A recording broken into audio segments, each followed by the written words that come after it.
কিয়ামতের ভূমিকম্পটা কেমন হবে, ওই দিনের ভয়টা কেমন হবে রব্বে করিম বর্ণনা দিয়েছেন। ইয়া আইয়ুহান নাসু তাকু রাব্বাকুম ইন্না যালজালাতাস সাআতি শাইউন আযীম ইয়াওমা তারাওনাহা তাযহালু কুল্লু মুরদি'াতিন আম্মা আরদা'at ওয়া তাদা'u কুল্লু যাতি হামলিন হামলাহা ওয়া তারান নাসা সুকারা ওয়া মা হুম বিসুকারা ওয়ালাকিন্না আযাবাল্লাহি শাদীদ إذا زلزلت الأرض زلزالها وأخرجت الأرض أثقالها وقال الإنسان ما لها يومئذ تحدث أخبارها بأن ربك أوحى لها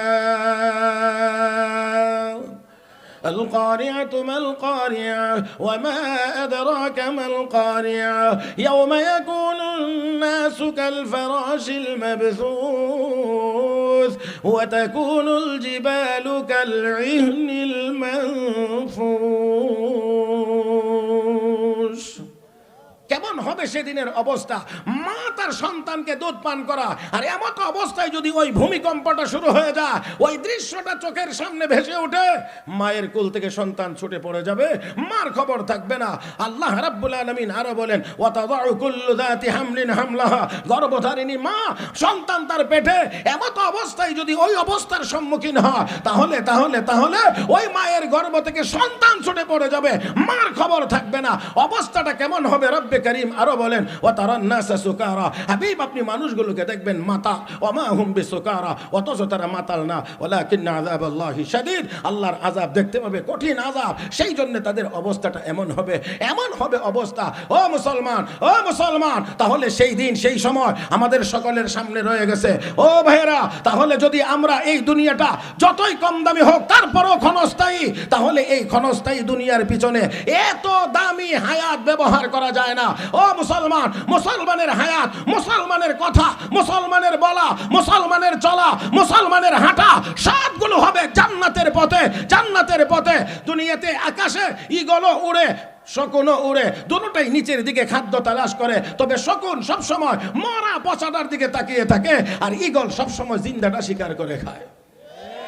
আমার বন্ধুরা, দুনিয়াতে কাফের বেঈমানেরাও বিচরণ করে, ইমানদারেরাও বিচরণ করে। কাফের বেঈমানদের সকল টার্গেট হলো শকুনের মতো মরা পচা দুনিয়া, আর ইমানদারের টার্গেট হলো আল্লাহর তৈরি পবিত্র জান্নাত। কোন দিকে যাবেন, জাহান্নামে না জান্নাতে? বলেন না, জাহান্নামে না জান্নাতে? সবাই আমরা জান্নাতে যাইতে চাই, সবাই আমরা জান্নাতে যাইতে চাই। আল্লাহ আমাদের সবাইকে কবুল করুন, জোরে বলি আমিন। জাহান্নাম, জাহান্নাম এটা ভালো জায়গার নাম না, জাহান্নাম এটা ভালো জায়গার নাম না, এটা নিকৃষ্ট জায়গা।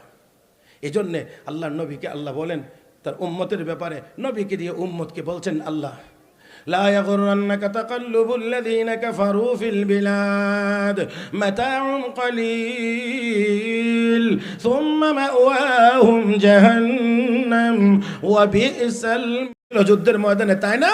আমি আল্লাহ বিনিময়ে আর দুইটা হাত ফিরিয়ে দিতে চাই না, জান্নাতি নূরের দুইটা পাখা তোর বাহুতে লাগাইয়া দিলাম, উড়তে থাক জান্নাতের ভিতরে, যে কোনো ঢালে বসে মনে চা জান্নাতের ফল খাবে, আর একটু আরাম আর রেস্টের দরকার যদি হয় জাফর আমার আরশের নিচে এসে আরাম করবে।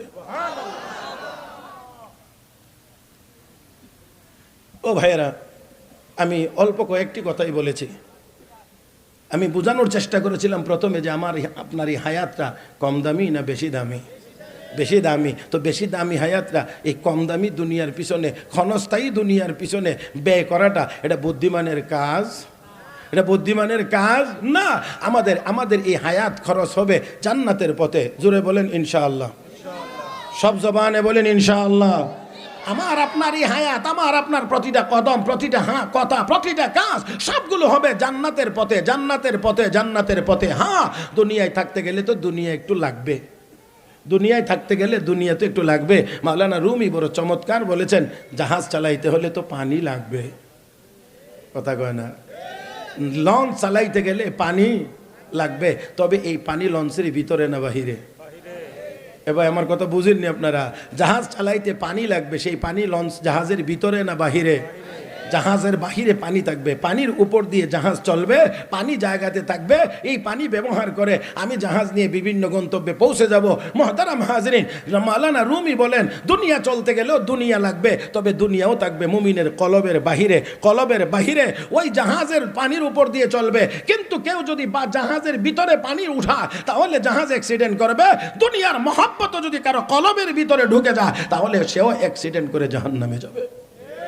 من كان يريد العاجلة عجلنا له فيها ما نشاء لمن نريد ثم جعلنا له جهنم يصلاها مذموما مدحورا ومن أراد الآخرة وسعى لها سعيها وهو مؤمن فأولئك كان سعيهم مشكورا ومن أعرض عن ذكري فإن له معيشة ضنكا ونحشره يوم القيامة أعمى قال رب لم حشرتني أعمى وقد كنت بصيرا قال كذلك أتتك آياتنا فنسيتها وكذلك اليوم تنسى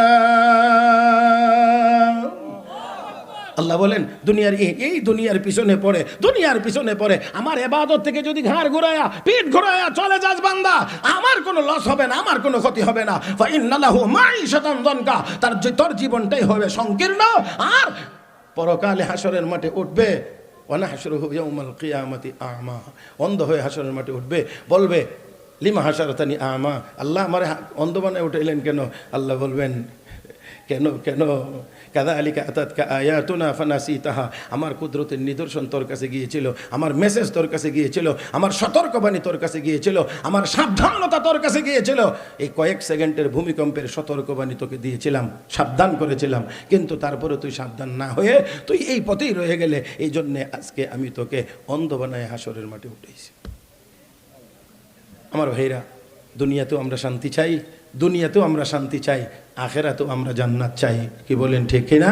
তাহলে আসেন, তাহলে আমার আপনার এই হায়াত দামি সম্পদটাকে, দামি জিনিসটাকে ব্যবহার করতে হবে ওই জান্নাত নামের দামি রাস্তায়। সেটা হলো ইন্নাল্লাযীনা আমানু ওয়া আমিলুস সালিহাত কানাত লাহুম জান্নাতুল ফিরদাউসি নুজুলা।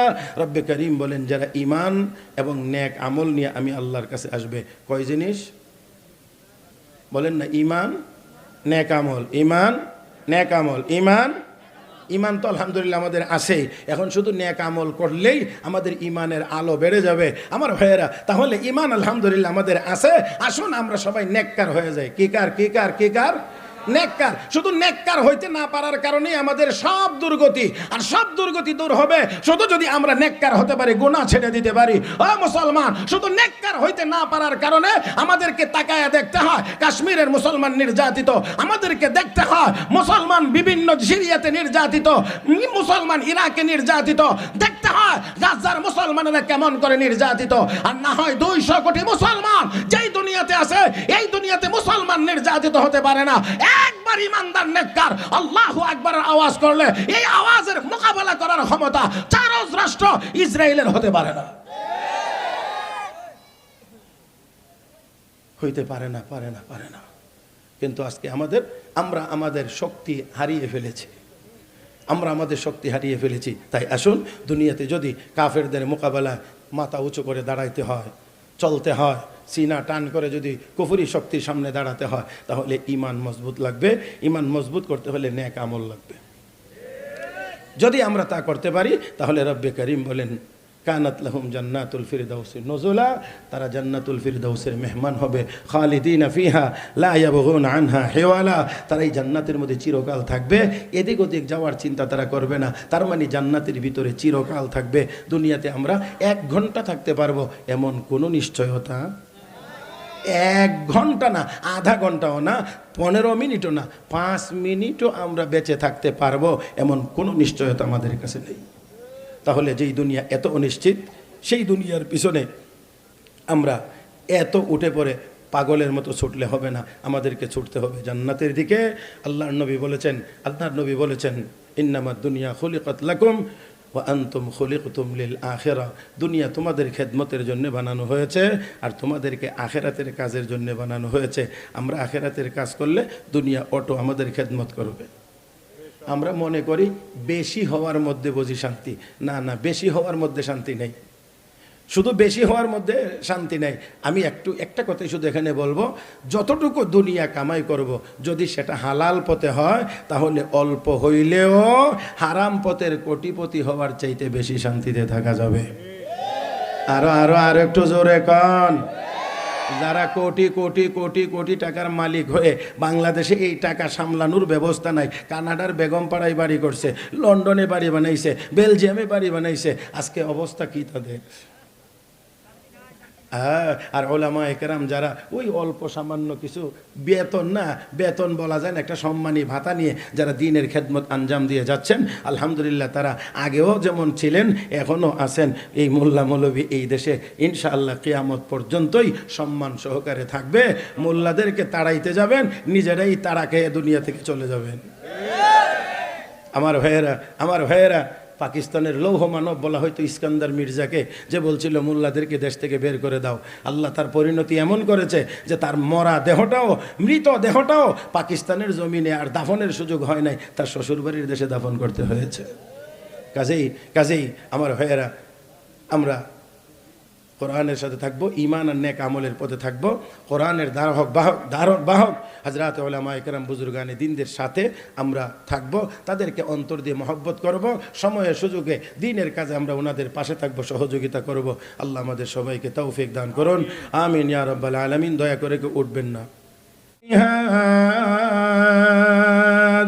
হাবিব কাফের বেঈমানদের বাড়ি গাড়ি দালান কোটা চলন বলন, তাদের স্টাইল দেখে আপনি আপনার উম্মত যেন ধোঁকায় পড়ে না যান। হাবিব, আমি আল্লাহ তাদেরকে সামান্য সম্পদ দিয়েছি। ও মুসলমান, আওয়াজ করে বলেন আল্লাহ কি বলেছেন? বেশি সম্পদ না সামান্য? মাতাউন কালিল, সামান্য সম্পদ দিয়েছে। সুম্মা মাওয়াহুম জাহান্নাম, অতঃপর তাদের ঠিকানা জাহান্নাম। ওয়া বিসাল মিহাদ, আর জাহান্নাম কতই না নিকৃষ্ট জায়গা, জাহান্নাম কতই না নিকৃষ্ট ঠিকানা। রব্বে কারীম আরো বলেন, ইন্না জাহান্নামা কানাত মিরসাদা লিত্তাগিনা মাআবা লাবিসিনা ফিহা আহকাবা লা ইয়াযুকুনা ফিহা বারদান ওয়ালা শারাবা ইল্লা হামিমান ওয়া غساقا جزاء وفاقا إنهم كانوا لا يرجون حسابا وكذبوا بآياتنا كذابا وكل شيء أحصيناه كتابا فذوقوا فلن نزيدكم إلا عذابا। ও মুসলমান, আরেকটু আওয়াজ করে কোন, একবার আরেকটু আওয়াজ করে কোন। ওইসে না, একসাথে সবাই মিলে বলেন। কষ্ট হয়ে গেছে মনে হয় না? নারে তাকবীর। আমার ভাইয়েরা, সময় খুবই কম, বুজুর্গরা স্টেজে বসা আছেন, সেজন্যে আমি সময় বেশি নেব না।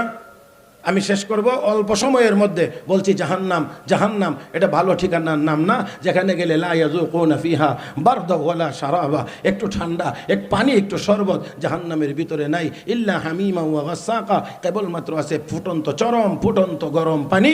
ও মুসলমান, এই গরম পানিটা আবার কি পরিমাণ গরম!